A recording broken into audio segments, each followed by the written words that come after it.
Well, this is only about 6 or 7 minutes after the last video. Well, the fog cleared up for a moment, but there is now slush on the ground, so it's 35. I'm driving the 12,000 feet heights of the Rocky Mountains with snow. Not a lot, but any, which is crazy, because look, there's no guardrails. People rubbernecking for the scenery,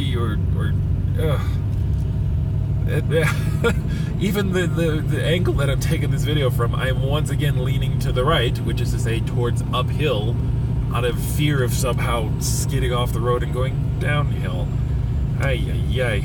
So, I mean, the view's pretty, so if this is where I go, it'll be pretty, memorable, I suppose. But I'm going to actually, there's a little bit less slush visible, but there's still some on the edges, which tells me there may be a very thin layer, and it's almost cold enough. Oh, so, that little 3-liter engine towing a Jeep and all that motorhome weight, that seems unwise to me.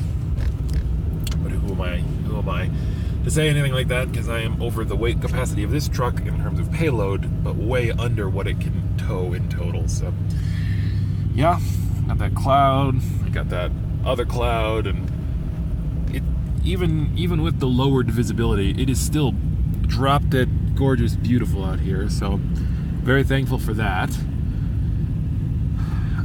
I guess the other thing to sort of go into a little bit while I'm here in the American Rockies is to kind of go back to that question: is it true that the Canadian Rockies are more glorious, more majestic?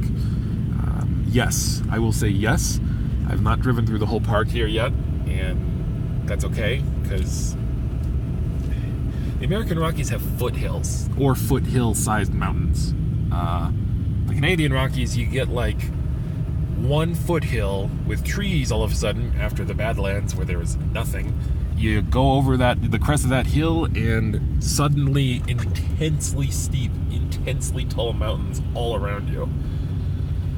Is it more harrowing to drive the American Rockies? Yes, because the Canadian Rockies, at least the handful of routes that I took, and I really south, middle, and north of the Canadian Rockies did I cross.